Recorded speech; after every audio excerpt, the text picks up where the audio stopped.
दीपावली की इस महत्वपूर्ण रात्रि में, जो कि अपने आप में एक श्रेष्ठतम रात्रि है, तांत्रिकों के लिए भी और गृहस्थ व्यक्तियों के लिए भी इसलिए महत्वपूर्ण है कि जीवन का प्रत्येक क्षण अपनी एक विशेषता लिए हुए होता है और दीपावली की यह रात्रि भी अपने आप में एक विशेषता ली हुई होती है। जब तक हम किसी क्षण को समझ नहीं लेते, तब तक हम उस क्षण की महत्ता को भी नहीं एहसास कर सकते। जब भगवान राम और लक्ष्मण को विश्वामित्र धनुर्विद्या का ज्ञान दे रहे थे, तब उन्होंने उन दोनों बालकों को, उन दोनों राजपुत्रों को काल ज्ञान भी दिया और सबसे पहले उनको काल ज्ञान का चिंतन कराते हुए बताया कि धनुर्विद्या या जीवन में विजय प्राप्त करने की क्रिया तब तक संभव नहीं है जब तक तुम्हें काल का ज्ञान नहीं होगा, समय का ज्ञान नहीं होगा, क्षण का ज्ञान नहीं होगा, क्योंकि प्रत्येक क्षण अपने आप में एक अलग महत्व लिए हुए होता है। उसमें लक्ष्मण ने एक प्रश्न किया, तो केवल क्षणों के अवसर पर ही युद्ध किया जा सकता है? अगर क्षण विशेष नहीं हो तो युद्ध में विजय प्राप्त नहीं हो सकती? उनका हो तो सकती है, मगर वो अपने आप में अत्यंत कठिन और कठोर होती है। इसकी अपेक्षा यदि क्षण का ज्ञान हो, समय का ज्ञान हो, तो वह विजय अपने आप में पूर्ण साफल्यतादायक हो सकती है, हो जाती है। और उन्होंने जिस जगह सरयू के उस पार विश्वामित्र के आश्रम में, जब विश्वामित्र इस ज्ञान और काल ज्ञान का चिंतन स्पष्ट कर रहे थे, तब उन्होंने दीपावली की रात्रि को ही एक महत्वपूर्ण चिंतन दिया और लक्ष्मण को बताया कि लक्ष्मण, इसका वर्णन वाल्मीकि रामायण में स्पष्टता के साथ आया है। और मैं वाल्मीकि रामायण का उदाहरण इसलिए दे रहा हूं कि वाल्मीकि राम के समय में जीवित थे। वाल्मीकि ने जो कुछ देखा है वह लिखा है। जब सीता को वापस वनवास हुआ तो वाल्मीकि का आश्रम में रही। तुलसीदास तो आज से 300-400 साल पहले पैदा हुए।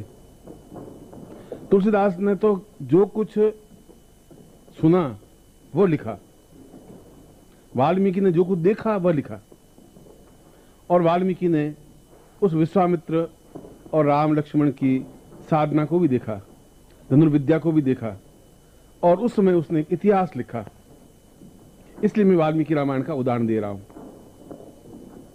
और वाल्मीकि रामायण के दूसरे खंड में श्लोक आता है, रामोवताम देवपदैव तुल्यम विश्वोन्मताम विश्वमतेव तुल्यम ज्ञानोमताम ज्ञानगणैव गणितम क्षणो वदान्यम वदतम वदैवः।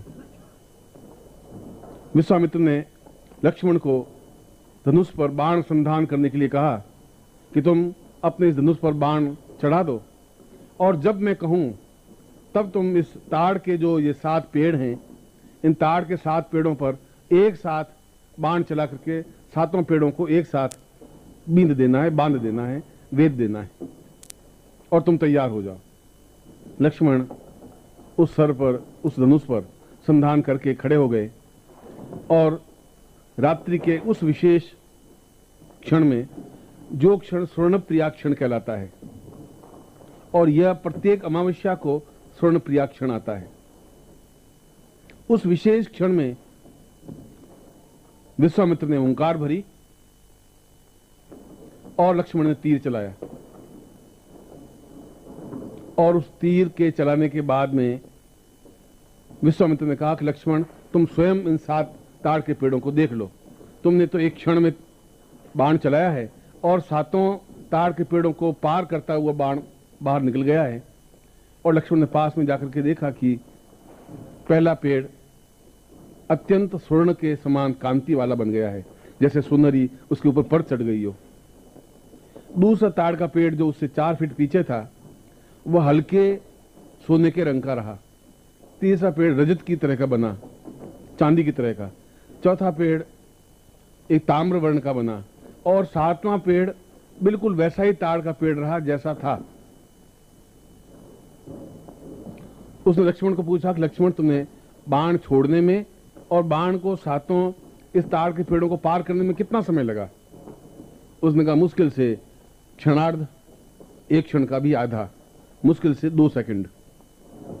उनका 2 सेकंड की कितनी अधिक महत्ता है कि पहला पेड़ पूर्ण स्वर्ण का युक्त बन गया और सातवां पेड़ केवल ताड़ का पेड़ ही रह गया। सातों पेड़ या तो ऐसे ही रहते जैसे थे या सातों स्वर्ण के बन जाते, मगर उस पहले क्षण अपने आप इतना मूल्यवान था, दूसरा क्षण उतने हल्का रहा, तीसरा क्षण उससे भी हल्का रहा। इसलिए प्रत्येक क्षण का अपने आप में मूल्य और महत्व है। यदि उस क्षण को समझ सकें, यदि उस क्षण का उपयोग कर सकें, यदि उस क्षण में किसी देवता को आबद्ध कर सकें। और वहीं पर इस घटना के कुछ ही मिनट बाद रावण का आगमन होता है और वहीं पर राम, लक्ष्मण और रावण का पहला परिचय होता है। रावण खड़ा खड़ा देख रहा था और रावण ने इस बात को अनुभव किया कि विश्वामित्र से श्रेष्ठ काल गणना करने वाला कोई ऋषि नहीं हो सकता। और पहली बार रावण विश्वामित्र के चरणों में सिर रखता है और अपना परिचय देता है कि मैं कश्यप का पुत्र, शिव का भक्त, जो सिर कभी भी शिव के अलावा किसी पे झुका ही नहीं, वो सिर आपके चरणों में झुक रहा है और केवल मैं स्वर्ण प्रिया साधना करना चाहता हूं। यदि उस क्षण के मूल्य से पहला पेड़ स्वर्ण का बन जाता है तो जरूर उस क्षण की कोई महत्ता है। और महर्षि विश्वामित्र, मैं इस बात को भी समझ रहा हूं कि आपने जिस क्षण को संधान करवाया है उस क्षण का आपके किसी मंत्र से संबंध जरूर रहा होगा। यह मैं तंत्र का ज्ञाता दशकंधर रावण आपके सामने निवेदन कर रहा हूं। ये सारी घटना विश्वामित्र संहिता में आई हुई, विश्वामित्र उसमें वाल्मीकि रामायण में आई हुई है। विश्वामित्र ने कहा कि तुम चतुर हो और तुमने इस बात को भांप लिया है कि जब लक्ष्मण संधान कर रहा था तब क्षण और उस समय मैं जो मंत्र का संधान कर रहा था, उन दोनों की टकराहट से ये पहला स्वर्ण बना, पहला ताड़ का पेड़ स्वर्ण बना। तो इसलिए कि उस मंत्र और क्षण दोनों का आपस में संबंध बना। दूसरा, जब वह तीर दूसरे ताड़ को छुआ तब तक मैं मंत्र के उस भाग को 4 अक्षरों को पार कर चुका था। तब अगले 4 अक्षर और वह बाण उस ताड़ को लगा होगा। इस प्रकार से कुल 30 अक्षरों के मंत्र को मैंने बोला। इधर 30 अक्षरों का मंत्र समाप्त हुआ, उधर उसका तीर 7 ताड़ों को पार हुआ। इसका मतलब हुआ कि मंत्र भी अपने आप में उतने ही तेजस्वी हैं अगर विशेष क्षण में मंत्र का उपयोग किया जाए। और आपने लंका में देखा होगा कि लंका में आज भी बौद्धों के विहार तो बहुत हैं, बौद्ध मंदिर बहुत हैं, क्योंकि वहां सारा कोलंबो बौद्धों से भरा हुआ है। मगर जो लंका है, लंका के प्रवेश द्वार पर एक ही मंदिर है, विश्वामेत मंदिर। विश्वामित्र नहीं, वो विश्वामित्र को विश्वामेत कहते हैं। और उस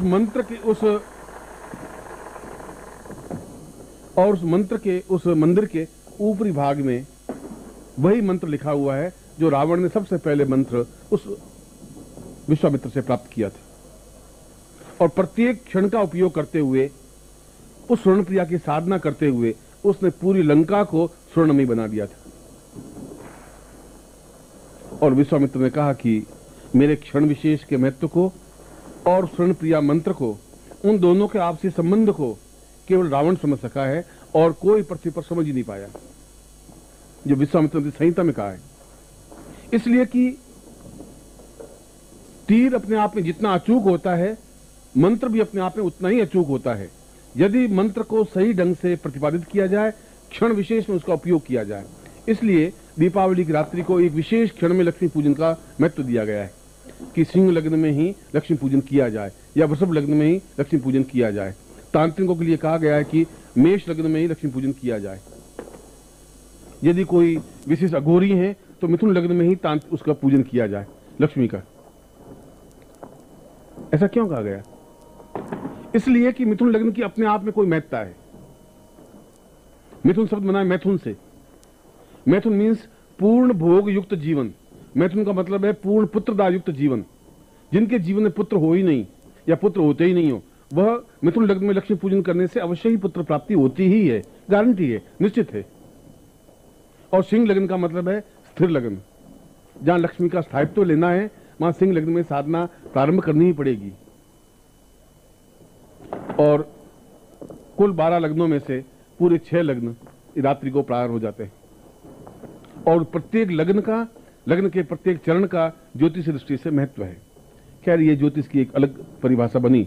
मैं तो वाल्मीकि रामायण के उस प्रसंग को आपके सामने स्पष्ट कर रहा था कि रावण ने पूर्ण तांत्रिक साधनाओं में भगवान शिव को आराध्य बनाया, क्योंकि तंत्र का प्रारंभ ही भगवान शिव से हुआ। और शिव ने जब तांडव नृत्य प्रारंभ किया तब 30 अक्षर उस तांडव नृत्य में से जो घुंघरू बांधे भगवान शिव ने पैरों में, और घुंघरू बांध करके जो नृत्य किया, लास्य किया, उस लास्य से कुल 30 अक्षरों की ध्वनि निकली। और संसार में 30 शब्दों के अलावा कोई शब्द है ही नहीं। सारे संसार की जितनी भाषाएं हैं वो 30 शब्दों पर, 30 अक्षरों पर आधारित है। और वहां से आई उन रील रख ए औं छाया वरट लण जम गणदस खफय परतस संसर हल। इन अक्षरों के माध्यम से पूरी संगीत की रचना हुई। इन अक्षरों के माध्यम से पूरे यजुर्वेद की रचना हुई। इन अक्षरों के माध्यम से पूर्ण मंत्रों की रचना हुई। और उन्हीं मंत्रों, उन्हीं शब्दों को रावण ने सीधे उस भगवान शिव के लास्य से प्रारंभ किया, कहीं से पढ़ा नहीं। उसने जो रावण संहिता में जो मंत्र दिए गए हैं, जो तंत्र का प्रयोग दिया गया है, वह किसी पुस्तक में वर्णित नहीं है। रावण तंत्र सबसे पहला बना, रावण तंत्र सबसे लास्ट में रहा। इससे बीच में सैकड़ों तंत्र लिखे गए, पर रावण तंत्र के समान कोई तंत्र है ही नहीं। और जो विश्वामित्र से उसने स्वर्णप्रिया तंत्र सीखा था, वह उस रावण तंत्र में पूर्ण रूप से प्रतिपादित हुआ। इसलिए उस मंदिर पर आज भी वो मंदिर सुरक्षित है, विश्वामित्र मंदिर, और उसके ऊपर यही मंत्र लिखा हुआ है। यदि आप नेपाल जाएं तो काठमांडू में, नेपाल में पशुपतिनाथ का मंदिर है। और पशुपतिनाथ के मंदिर को आपने आंखें खोल के देखा नहीं, दर्शन करके निकल गए। उसमें मंदिर के 4 द्वार हैं, पूर्व, पश्चिम, उत्तर, दक्षिण। भगवान शिवलिंग स्थापन है। अंदर किसी पुजारी जाने देते नहीं, मगर उस शिवलिंग पर बहुत महीन अक्षरों में पूर्ण श्री विद्या अंकित है, पूरा श्री सूक्त अंकित है उस शिवलिंग पर, और पूर्ण श्री प्रिया मंत्र और साधना विधि अंकित है। और केवल उस मंदिर के उस शिवलिंग पर ही यह स्वर्णप्रिया मंत्र और साधना विधि अंकित है। और यही दक्षिण में भी एक मंदिर है, उस मंदिर में भी इसी मंत्र को, स्वर्णप्रिया मंत्र को पूर्ण विधि विधान के साथ अंकित किया हुआ है। और वह अंकित किया गया है मनुष्य के पीठ की चमड़ी के ऊपर लिखा हुआ। बेंगलोर के पास में क्या मंदिर का नाम है, सबसे बड़ा मंदिर कौन सा है? तिरुपति मंदिर। तिरुपति के एक पुजारी यहां पर 4 महीने 5 महीने रहे थे, जोधपुर में। यहां पर मंडोर स्थान है, मंडोर में आगे गुफाएं हैं, वहां कई साधक साधनाएं आज भी कर रहे हैं, तांत्र साधनाएं सीख रहे हैं। यहां तो संभव नहीं है, पर जो वास्तव में सीखने के इच्छुक हैं वो सीख रहे हैं। 10-12 शिष्य आज भी वहां हैं, जो 4 साल से, 3 साल से, 5 साल से हैं। उस गोविंदाचार्य ने जो तिरुपति मंदिर के थे, उन्होंने कहा कि गुरुजी आप तिरुपति दर्शन किए? उनका 5-6 बार गया। उनका गुरुजी तिरुपति दर्शन आपने किए ही नहीं। मैं पुजारी हूं, मैं तो कई सालों से पुजारी हूं, मैं जानता हूं कि तिरुपति कहां है। मैंने कहा है कि ऊपरी मंदिर में तिरुपति की मूर्ति है ही नहीं। तिरुपति मूर्ति तो सिर्फ गर्भगृह में, गहराई में, जिसमें 108 सीढ़ियां हैं। सीढ़ियों के नीचे ओरिजिनल जो मूर्ति है वो तो वहां स्थापन है, जो हीरो से जड़ी हुई है टोटल, वो बाहर रखते ही नहीं। और जो कोई वीआईपी होते हैं विशिष्ट, उनको ठेठ अंदर ले जाके पूजन करते हैं। अब कि आप आओगे तो मैं आपको मूल विग्रह दिखाऊंगा। ये तो मेरे लिए आश्चर्यजनक बात थी कि लाखों लोग ऊपर दर्शन करके आ जाते हैं और तिरुपति के दर्शन नहीं होते। हमको हैदराबाद गए तो माता जी वाइफ को लेकर, पत्नी को लेकर के मैंने कहा चलो गोविंदाचार्य से मिल लेते हैं। और गोविंदाचार्य ने कहा कि गुरुजी मैं आपको दर्शन करवाता हूं, और ठीक गर्भगृह में ले गया। विशेष अनुमति से, और वहां बहुत बड़ा कक्ष है, उसमें तिरुपति की पूर्ण हीरों से युक्त, कोई उसमें जॉइंट नहीं है, कोई पत्थर नहीं है, हीरे से हीरा जड़ा हुआ पूर्ण विग्रह है, शिवलिंग है और उस मूर्ति है भगवान विष्णु की। शरीर, आंखें, हाथ, कान, नाक केवल उन हीरों से जड़ा हुआ, हीरों से अंकित, और पूरे कमरे में उनकी रोशनी होती है। चारों तरफ पट्टे लगे हुए हैं, और उस जमाने में आज से शायद हजारों साल पहले जब लिखने का कोई स्थान नहीं था, तो कैदियों की पीठ पर पूरी चमड़ी उतार देते थे और उसको रसायन से लेप करके उसके ऊपर मंत्र लिखे और वे लटक रहे, और उसमें स्वर्ण प्रिया साधना का पूर्ण विधि विधान अंकित है। आप में से कोई भी जाके देख सकता है। इसका मतलब है कि ये बहुत प्राचीन विद्या है स्वर्ण प्रिया साधना।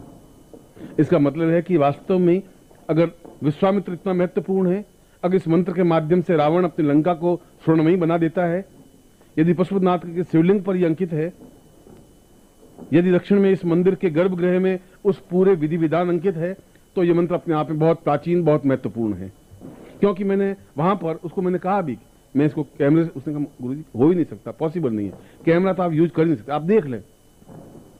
और उसमें उन ब्राह्मी लिपि को भी और उन मंत्रों को जिस भाषा में लिखा हुआ है, आज भी स्पष्टता के साथ आप कोई भी जाके देख सकते हैं। उस विग्रह को भी, उस मूर्ति को, विष्णु की मूर्ति को जो अंदर स्थापन है। एक तो ये हो कि ये पत्थर हो और उसके ऊपर हीरे जड़े हुए हो, एक हो कि हीरों से हीरे एक माला की तरह गूंथे और उसके ऊपर हीरों का एक अंगूठ बन दिया, उसके ऊपर हाथ, नाक, कान बना के विष्णु की मूर्ति बना दी। वह मूल विग्रह है जो अंदर गर्भगृह में अंकित है, और वहां कोई दिया नहीं लगता। उन हीरों का प्रकाश अपने आप में इतना तेजस्वी है कि जैसे आप अक्षर पढ़ सकते हैं। कभी आपका भाग्य हो, सौभाग्य हो, तो आप जाएं और तिरुपति के साक्षात मूल विग्रह के दर्शन कर सकें। कभी आपका सौभाग्य हो, नेपाल में जाएं और दूरबीन लेके जाएं।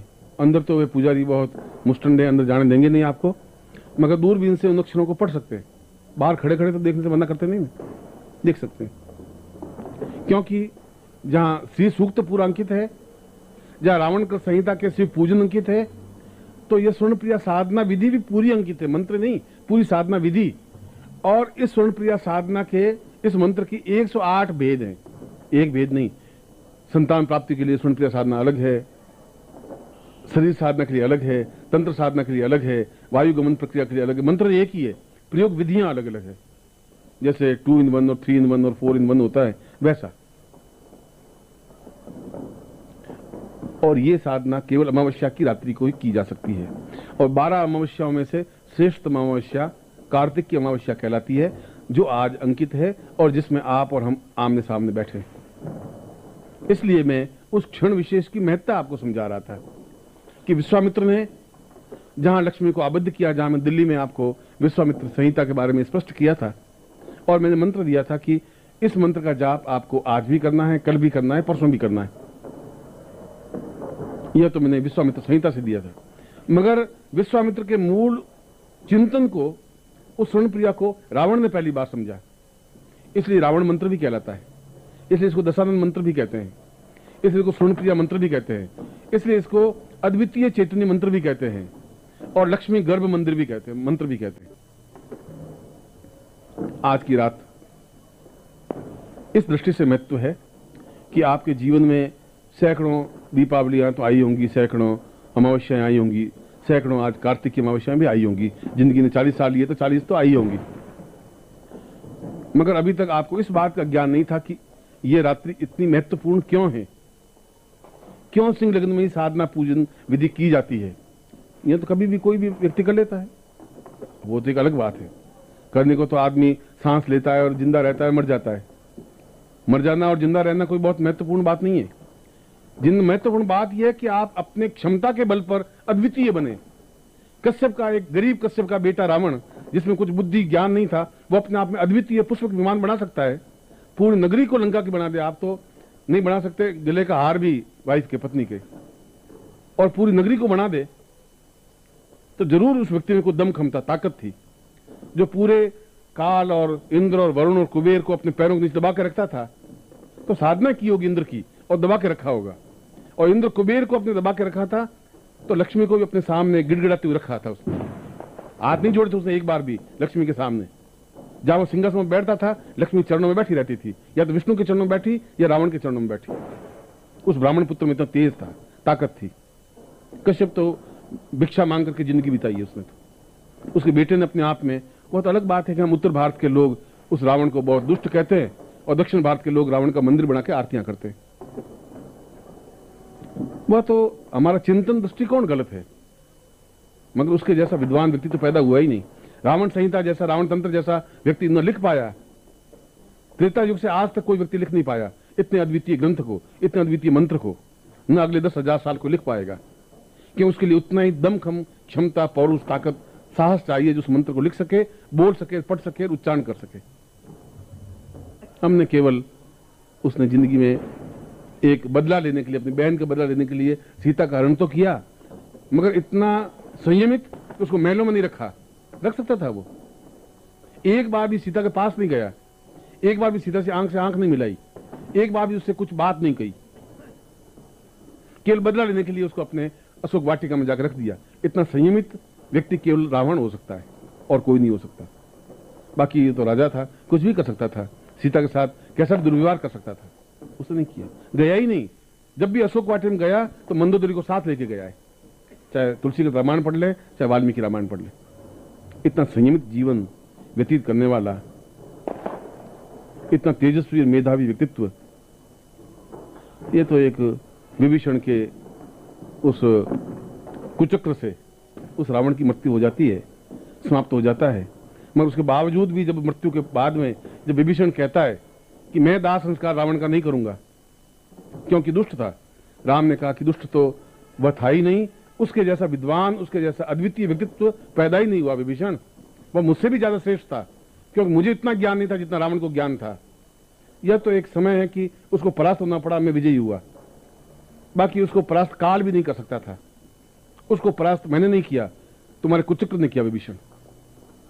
तुम इसके पाप के भागी हो, इसलिए उस पाप के भाग को दूर करने के लिए तुम उसका दाह संस्कार करो। राम जैसा व्यक्ति भी ऐसा कहना पड़ रहा है, उसको भी उसकी प्रशंसा करनी पड़ रही है, उसकी सराहना करनी पड़ रही है। खैर, ये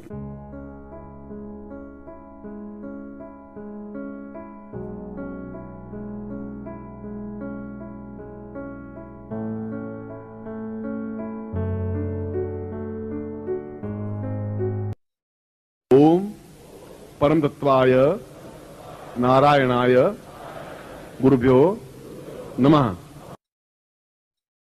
ओम ह्रीं मम प्राण देह रोम प्रतिरोम चैतन्य जाग्रय ह्रीं ओम नमः। ओम भूर्भुवः स्वः तत्सवितुर्वरेण्यं भर्गो देवस्य धीमहि धियो यो नः प्रचोदयात्।